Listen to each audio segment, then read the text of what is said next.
पीतल के बर्तन होंगे, वे लासी और बालू में जितना रगड़ोगे उतना ही उसका काट उतर जाएगा और वो जगमगाने लग जाएगी। इसी तरह यह आत्मा है, या जुगा जुगा से पर्दे पड़े हुए इसके ऊपर, और इसको क्या राम नाम का पर्दा लगा के और इसको पवित्र और पाक कर ले, इसके पर्दे हट जाएंगे अपने आप। सब सतगुरु के सिमरण से हटेंगे और किसी के नहीं हटेंगे। हाँ जी, राधा शब्द तो आगे रहेंगे। कबीरा सिमरण सारे हैं और सकल जंजाले,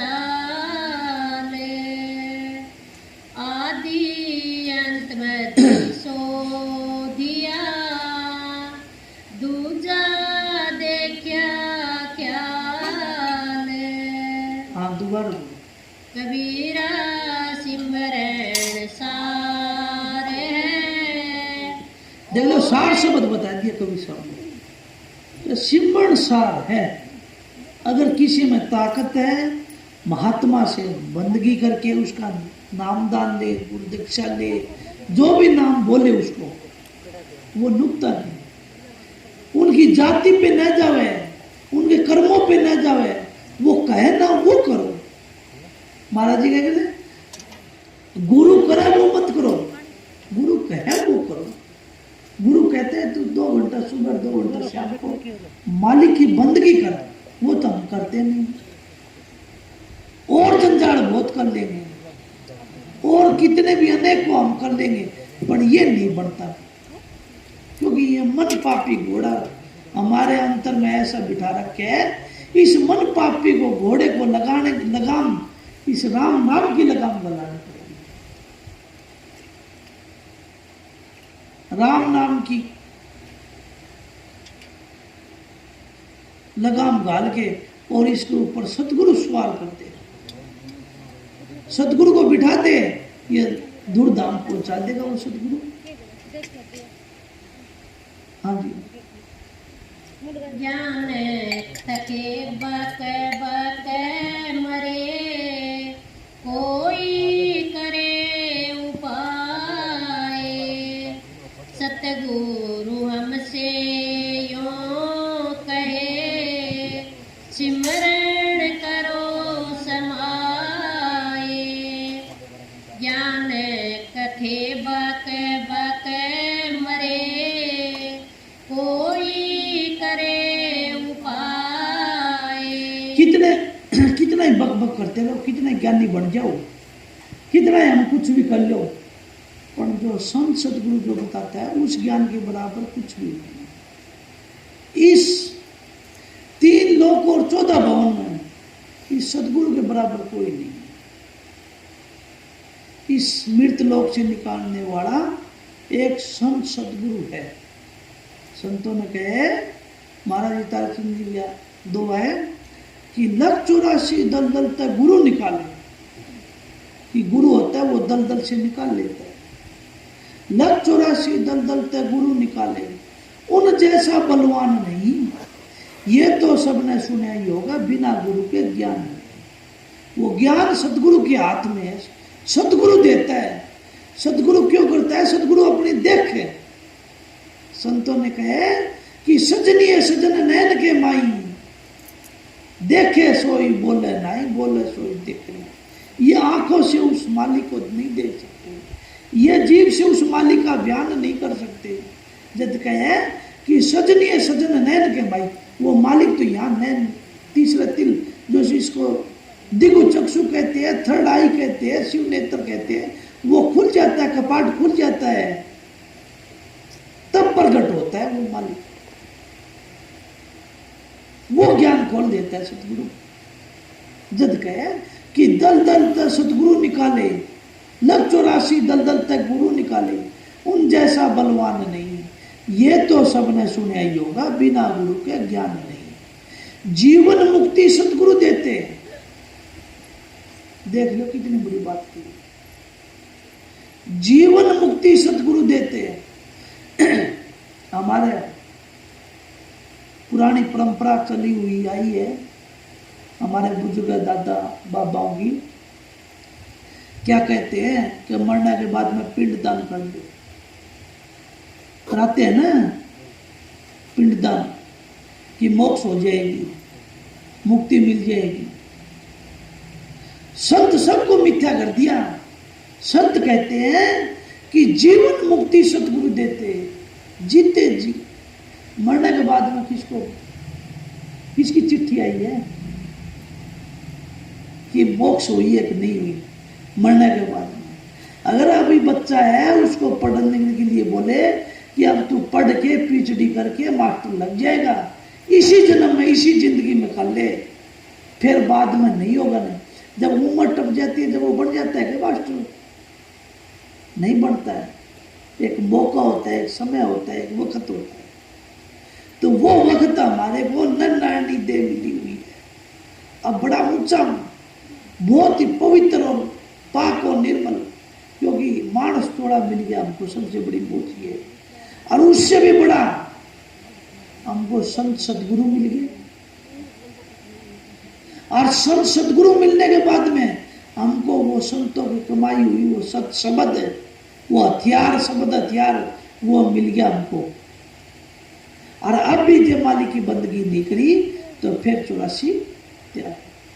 जब कहे संतों ने लग 84 दल दल तय गुरु निकाले, उन जैसा बलवान नहीं, ये तो सबने सुने ही होगा, बिना गुरु का ज्ञान नहीं। जीवन मुक्ति सतगुरु देते और मुक्ति जैसा आधार नहीं। आज खंड वरुण में कहीं भी कितना भी बड़ा ब्राह्मण हो, जीवित मुक्ति नहीं दे सकता, जीवित मुक्ति नहीं देते। महाराज जी एक बार मिसाल दिया करते कि एक महात्मा था और उसकी एक राजा था एक नगरी में। उस राजा ने कहा कि मेरे को राजा भागवत सुनाते, राजा परिषद की तरह बोलते हैं। भागवत सुनाने से, भागवत बांचने से और मोक्ष हो जाती है, मुक्ति हो जाती है। राजा परिषद की हुई, बोले वो मेरे को भी सुनाते। अब वो ब्राह्मण था राजा का, वो कहने लगे बोला ठीक है सुना दूंगा मैं। मेरी तेरा वाचक ज्ञान नहीं था बैठे का। बोले ठीक है महात्मा जी, कल से अपना चालू कर देंगे भागवत, और ये सामान ले आना, ये इतना ये कर लेना, इतना ये कर लेना। वे सब चालू कर दिया। चालू करते करते करते करते और वो पूरी बाँचती। पूरी बाँचने के बाद में वो महात्मा को कहते हैं कौन है वो राजा कि महाराज मुक्ति तो नहीं हुई। बोले मुक्ति नहीं हुई तो महाराज कोई तकलीफ होगी, कोई खोट रह गया होगा, आप दोबारा बाँच गए। दोबारा चालू कर दी। वो 7 दिन बाद में वो फिर बाँच दी पूरी। बोले महाराज मुक्ति तो नहीं हुई राजा परिषद की तरह। फिर मैंने यज्ञ रचवा दिया, वह भागवत फिर रचवा दी, फिर वो भागवत बाँची, फिर वो कहता कि मुक्ति मिली। अब वो लास्ट में राजा था, कह के राजा बाल हट, राज हट, तिरी हट, इन्हों बोले हाथ जोड़ लेना चाहिए। बोले ज्यादा इनके साथ में माथा पच्ची नहीं करनी। जब वो कहा कि बोले महात्मा या तो मेरी कल मुक्ति करवा, नहीं तने कल तेरा बच्चा ने कोल्लू में पीड़ दूंगा। जब राजा का तो महात्मा के तो सांस ऊपर को ऊपर, नीचे को नीचे है। वो भूख लगी, इनको प्यास आई। शाम में आया, उदास चेहरा लेकर बैठ गया एक कनी। वह उनकी लड़की थी। वह लड़की कहने लगे पिताजी रोटी खा लो। बोले बेटा रोटी खा ले और नहा ले और धो ले और तड़के तो राजा कोल्लू में पीड़ेगा। बोले यह क्या बात है? बोले राजा ने 3 बार वो कहा था, बोले भाई सप्ताह राजा परिषद की तरह मेरी मोक्ष करवा दे भागवत बाँच के, और भागवत सुनना तो बोले मोक्ष हो जाती है। मैं 3 बार उसको भागवत सुना दी और उसकी मुक्ति नहीं हुई। बोले बस इतनी सी बात है, चल कह देना। बोले मुक्ति मैं करूंगी बेटा, पिताजी वो ब्राह्मण देवता के अंदर भले आप नहीं करोगे उनकी मुक्ति, मुक्ति मैं करूंगी। कल दिन में कचेड़ी में चलना और मेरा नाम ले देना, कोई बात को नहीं। वह कोई महात्मा की शिष्य थी, उसको महात्मा का कोई ज्ञान था। तो महात्मा ने थोड़ा, पंडित जी ने थोड़ा आराम आ गया। वो जाके बोले महात्मा, बोले हाँ आगे कचेड़ी में या तो मेरी मुक्ति करा, नहीं तो खोल मैं पीड़ूंगा। बोले महात्मा जी राजन है, आपकी मुक्ति मैं नहीं करा सकता, मेरी लड़की करा देगी। बोला अच्छी लड़की ले आओ भी, मन तो मुक्ति चाहिए। वह लड़की कहती है आके, बोले हाँ।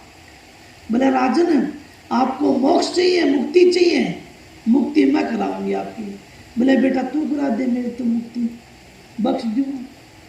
बोला किस तरह? बोला 2 डंडे ले आओ।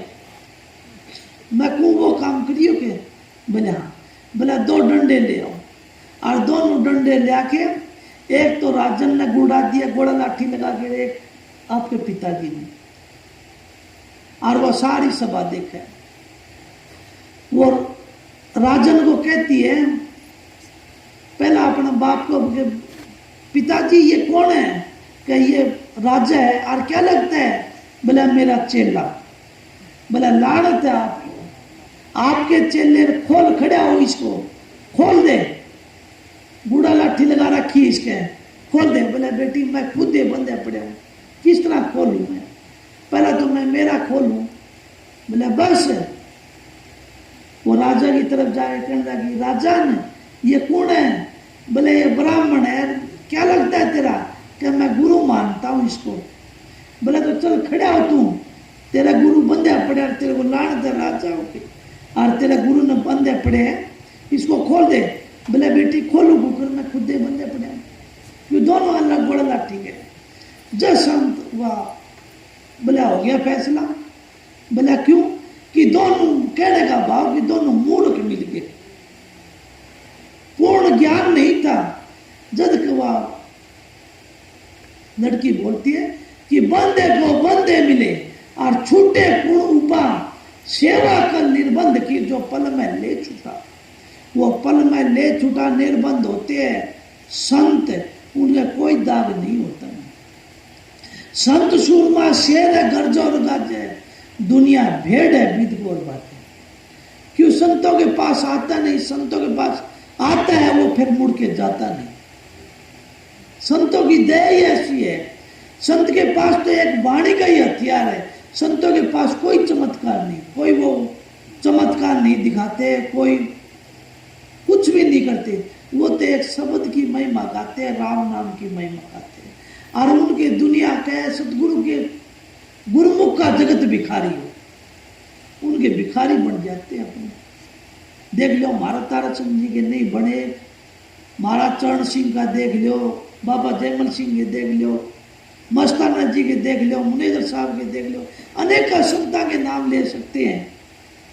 उनके भिखारी हो गया क्यों? वे एक गुरुमुख है, अपने गुरु के पूरे पूर्ण उतर रहे थे अपना गुरु के वचनों।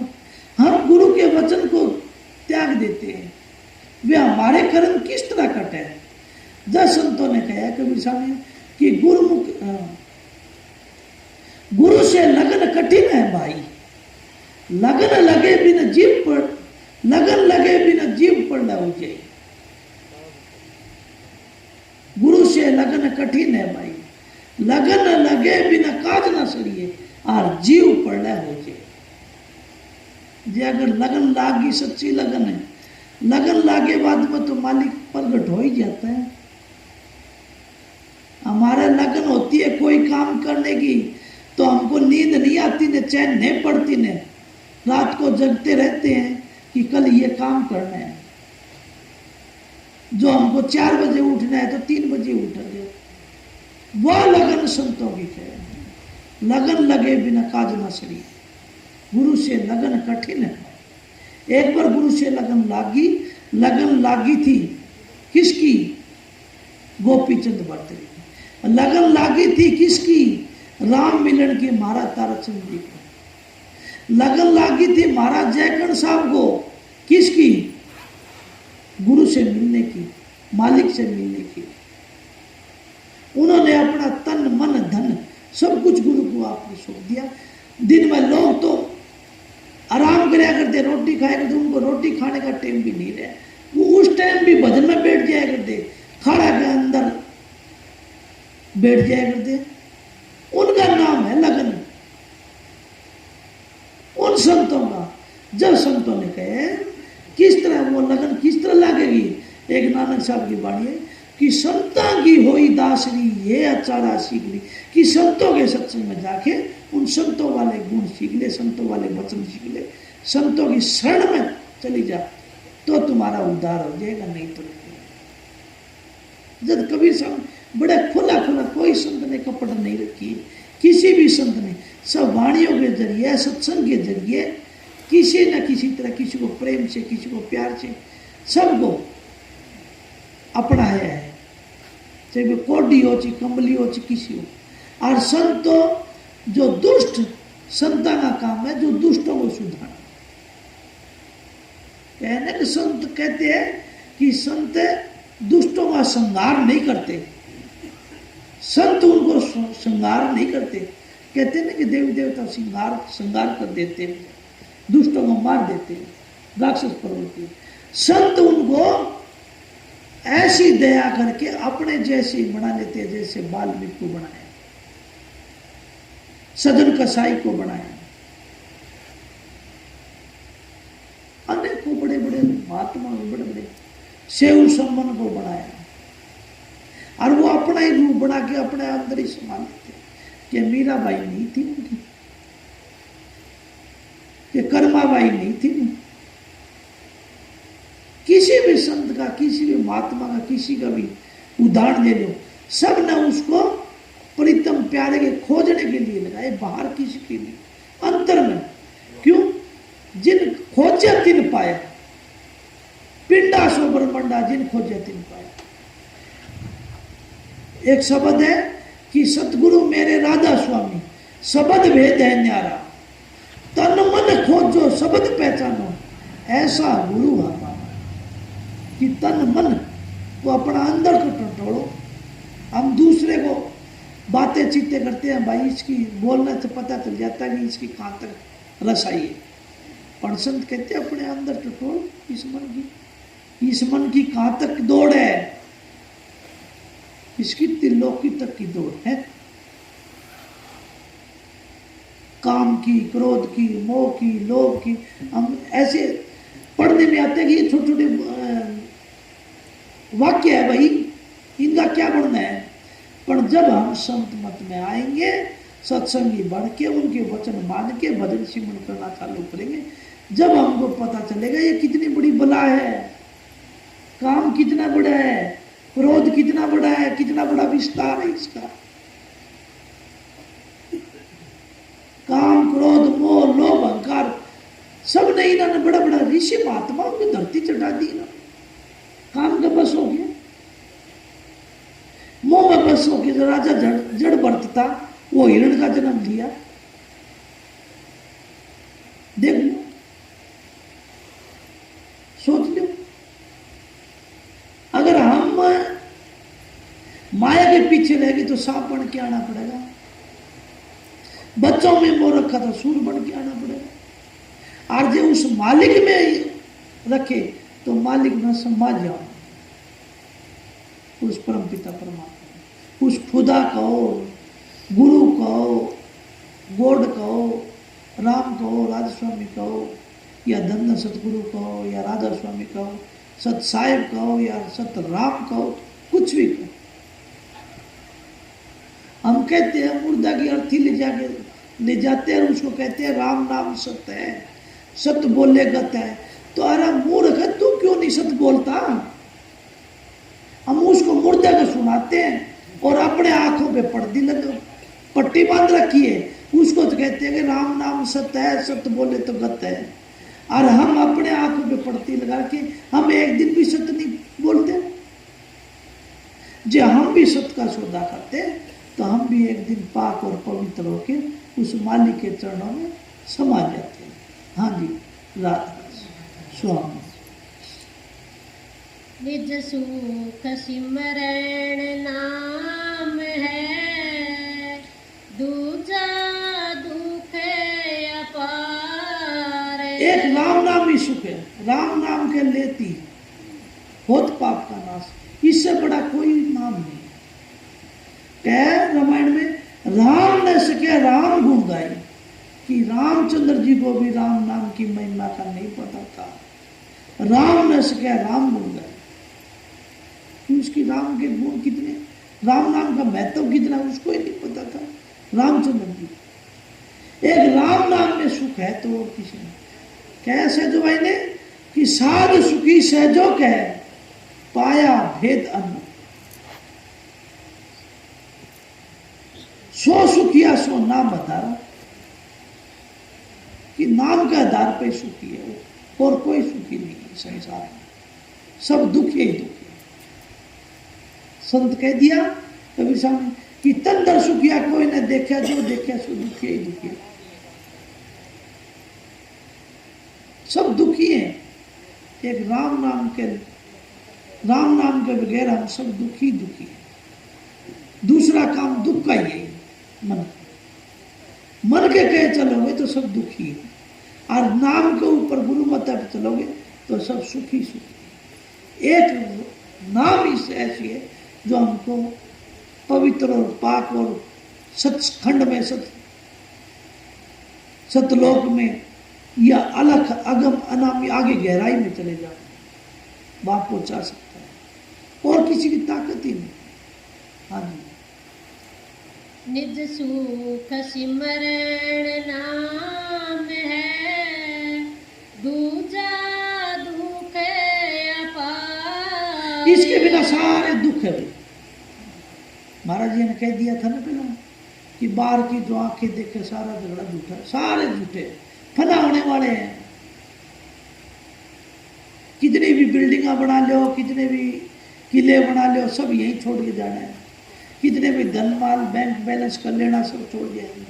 साथ में क्या चलेगा? बैंक बैलेंस कर करके चले जाते हैं, किसके आगे पीछे कोई रोने वाला नहीं होता है। उनके तो फिर सांभर की ओर योनि लेना पड़ता है, सांभर की ओर जन्म लेना पड़ेगा उसको। हमको सांभर की तो नहीं आना पड़ेगा, हमको तो शब्द में समाना है। कौन सा शब्द है? और वो शब्द ऐसा है जो पूरी दुनिया का ज्ञान है। क्या शब्द ही धरती, शब्द ही आकाश, शब्द शब्द भया प्रकाश, सगली सब चीज शब्द के पास है। और कब नानक घटो घटिया। हाँ जी। मनसा वाचा कर्मणा, अपना मन से, वचन से, कर्म से पाक और पवित्र हो, किसी को ठेस नहीं पहुंचे। मन से किसी की बुराई चुगली निंदा चर्चा नहीं करे, वचन से किसी को गलत वचन ना दो, कर्म से किसी को कर्म ऐसा ना करो कि कोई पड़ोसी तक आपको ठेस लगे। मन से वाचा कर्म ना, ये तीनों संतों ने कहा कि तन थिर मन थिर और सुरत निरत थिर होए, कि पहले तन के अपना तन के सारे द्वार दो, फिर मन से किसी की बुराई ना करे। तन से मतलब तन से ऐसा कर्म न करे जिसको दूसरे को बुराई होए, दूसरे को दुख तकलीफ होए। मन से साफ हो जाए, एकदम निर्मल हो जाए। तन थिर मन थिर सूरत निरत थिर होए, फिर वो सूरत अपना तीसरे तिल में टिकेगी, नहीं तो टिक ही नहीं सकती, क्योंकि नीचे का भांडा साफ नहीं करेंगे तब तक ऊपर जाएगी। क्योंकि आपने सबने देखा है कि बारिश के अंदर सब पानी इकट्ठा होता है तालाब के अंदर, और गदड़ा रहता है जब तक भाप नहीं बनती है। वो सूर्य की रात को दिन में बारिश का पानी इकट्ठा हो गया, गदड़ा जो कूड़ा करकट कचरा सारी गलियों का बाहर के एक जगह इकट्ठा ले जाता है, और फिर ऊपर चंद्रमा की चांदनी रात की शीतलता पड़ेगी, तब वो गदड़ा है ना जो मिट्टी गंदगी, वो नीचे तली में बैठ जाएगी। और तब सूर्य की सुबह उगता है और सूर्य उगता है ना तब उसकी तपन से, और आपने देखा होगा कभी तजर्बा किया होगा, उस तालाब से ना भाप बन के दोपहर के अंदर भाप बन के उड़ने लग जाए वो पानी। इसी तरह हमारे अंदर इसका नीचे का भांडा खाली होएगा तब जाके इतनी सूक्ष्मता, इतनी सुरक्षित, इतनी साफ सुथरी निर्मल होगी, तब यह आत्मा ऊपर गगन में चढ़ेगी, तब जाके संस्कार दल में जाएगी, तब आप बिजलियां और शंख और नगारों की आवाज सुनाई देगी, तब त्रिकुटी में जाके घुसेगी, फिर सुन महासुन होती हुई और भंवर गुफा से पार सचखंड में जाएगी। इतनी निर्मलता, इतनी पाक और पवित्र, तब जाके हमारे अंदर चलेगी, नहीं तो नहीं चलेगी। हाँ जी। जप तप संयम साधना सब सिमरन के माए। देख लो सारे राम नाम का नहीं बता दिया, सिमरन का नहीं बता दिया, सारा जप तप तीर्थ व्रत सब उसकी बन एक ही। जब तप तीर्थ किया वो तेरा, और नाम बिना उद्धार ना हो। राम नाम उद्धार नहीं होगा। कितना एक ही उस राम नाम के, सारी राम नाम के उस राम को ऊपर ही आ गई सारी चीज, सारे जितने भी कर्म करे सब उस राम नाम में ही आ गए सब। हाँ जी। जप तप संयम साधना सब सिमरन के माए। कबीर जाने भगत जन सिमरन सम कुछ नाए। सतनाम को सिमरना हंस कर भावे खीज।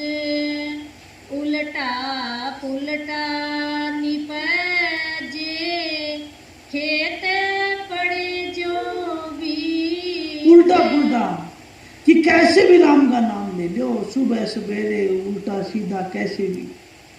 वो जो बीज है ना खेत में, कैसा अपना कैसे बोते हैं कि वो उल्टा पड़ो कि सीधा पड़ो, पर अगर भूमि अगर पाक और पवित्र और साफ है तो वो अंकुरित जरूर होएगा। वो बीज वो शील में पड़ गया ना तो अंकुरित जरूर होएगा। इसी तरह उल्टा सीधा कैसे भी मालिक ने किसी तरह भी रट लो। एक बार महाराज जी मिसाल दिया करते कि कृष्ण जी भगवान अपने अपन दिया करा ना खेती मुजारा रख लेते हैं। ऐसे आसन बोधी आसन लेने वाला था माली, उसको पता था वो कृष्ण जी भगवान की खेती वो आसन ने ले ली। जो कृष्ण जी भगवान को कहने लगे, बोले हाँ जी अपना तो अभी इसे कल्ले में बंटवारा। बोले बोया है नहीं तो बोले बंटवारा किस चीज का? बोले बो के बोधी मैंने। बोले क्या बोया है जी? बोले आलू। बोले चलो तो खेत में जाके देखें घिसेगा आलू। अब वो जाके देखा तो वो बड़ा हरियाली सभी संत महात्मा वो सभी को प्यारी लगती। बोले जी मेरे को तो ये हरियाली नहीं, ये मेरे को दे देना और तू ले लेना कृष्ण। अब वो माली तेज था, वो आलू पाड़ के अपने घर रख लिए। वो बूझ था ऊपर का सूख गया, वो कृष्ण जी को दे दिया। दूसरी बार बोया, बोला जी अब की बार और। बोला क्या बोया है जी? बोला देख लो जाके। वो बाजरा बो दिया तो बोले हमारा बेटा पिछले गेड़े गड़बड़ कर दी। अब की बार बोले ये ऊपरला तू ले जा भाई, नीचला मन दे दिए। तो बाजरी के सीटे तार दिया, आपको घर ले गया बाजरी काट के, और वो नीचले ढूंढे हुए कृष्ण जी के दरबार में फेंक दिए। कृष्ण जी भगवान सोचा है मरो बेटा ये तो बदमाश है, मानने वाला नहीं है। फिर तीसरे का बोया, बोला जी अपने फैसला कर लिया। बोले भाई अब की बार मैं मानू बोले तेरी बात हमको नहीं हूँ, अब की बार नीचे भी लूँ और ऊपर भी लूँ। वो मक्की बोती, वो बीच कुकड़ी तोड़ ले गयो और वे फिर खड़े छोड़ी। तो संत महात्मा कहने का मतलब कि किसी तरह भी यो मन कहता है। अब सुबह हमारे हसन की बात नहीं है, ये हमारे साथ बीतती है, ये खेती हमारे साथ नित्य नेम डेली उगती है हमारे साथ, नित्य डेली हम इसका फसल का करते हैं। कैसे कि हम सुबह उठते हैं, मालिक का नाम तो बाद में ले लिया, पहले चाय पी लिया।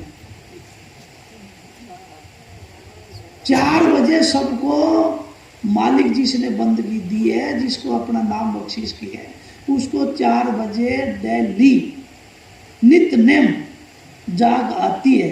वो मालिक जगाने के लिए आता है, पर हम उस नींद और आलस में ऐसे चूर रहते हैं कि थोड़ी देर और सो जाए, थोड़ी देर और सो, वह सोते सोते सुबह हो जाते हैं। फिर ये मन कहता है कि चला अब तो डांगा डोरगा कर ले, चाय पानी पी ले, फिर कर लेना थोड़ा, दोबारा जोटा लगा लिया। एक फसल गई, सुबह की फसल गई हमारी आलू वाली, फिर दोपहर की आ गई, दोपहर फिर किए, फिर वही खा पी के वो महाराज जी क्या करते, 3 टाइम चाय पी ले, 2 टाइम खा ले, भजन के टाइम अकड़ गया, अकड़ के बैठ गया है, लंबे पार पसार दे है, रोटी खाते बोले बस खाट खाली कर दिया, अब तो थोड़ा आराम कर लिया। फिर टाइम चला गया, दूसरी फसल चली गई, तीसरी बोला सुबह का और दोपहर का दोनों का शाम को भजन कर लेंगे। शाम को क्या है, वही टाइम शाम का है, उसी टाइम खाना खाते हैं, उसी टाइम रहते हैं, उसी टाइम फिर बातों में गले मार गए, जो इधर उधर के गले मारते हैं, तब तो ये बड़ा एक्टिव रहता है, ये मन बड़ा चतुर रहता है। और जब भजन के टाइम करते हैं ना कोई सत्संग में, साथ संगत में, तो उबासी पे उबासी आने लग जाएगी, नींद आने लग जाएगी, और बड़ा तकलीफ कर देगा कि अभी पड़े बस, अब तो खाट मिल जाए तो ठीक है, फिर यह कट जाता है। और इसी तरह हमारे 1 दिन 2 दिन 4 दिन नहीं, हमारे कई वर्ष खा गया है। कोई तो कहता है कि हम बड़े हो रहे हैं, बड़े नहीं हो रहे, हम छोटे हो रहे हैं। हमारी जीने की जो दायरा है वो छोटा होता चला जा रहा है, जो जीने का जो दायरा है वो छोटा होता चला जा रहा है, और मन का बिखराव हमारा ज्यादा होता जा रहा है। जब बच्चा होता है तब थोड़ा रहता है हमारा, जब मालिक की तरफ याद भी आ जाएगा, जैसे जैसे बढ़ते जाएंगे वैसे वैसे बिखराव ज्यादा होता है, मन का बिखराव जुड़ाव ज्यादा हो गया संसार में। अब वो बिखराव तोड़ने के लिए संत हमारे वो नाम की सहज मार्ग बताया संतों ने, वो नाम दान दे के हमको तीसरे तिल पे बैठना, कि इधर बैठेगा तो ही उद्धार होएगा बेटा, नहीं तो नहीं होगा। तीसरे तिल मोक्ष, मुक्ति मुक्ति है नहीं, मुक्ति खांडे की धार, जी चाहे मुक्ति ने तो कर सदगुरु से प्यार, सदगुरु से प्रीत करनी पड़ेगी, और प्रीत करके प्यार करके मालिक की बंदगी करके, और तब तीसरा तिल में जाके और बैठाओ उसको, तब वो प्रकट होएगा, नहीं तो नहीं होगा। हाँ जी।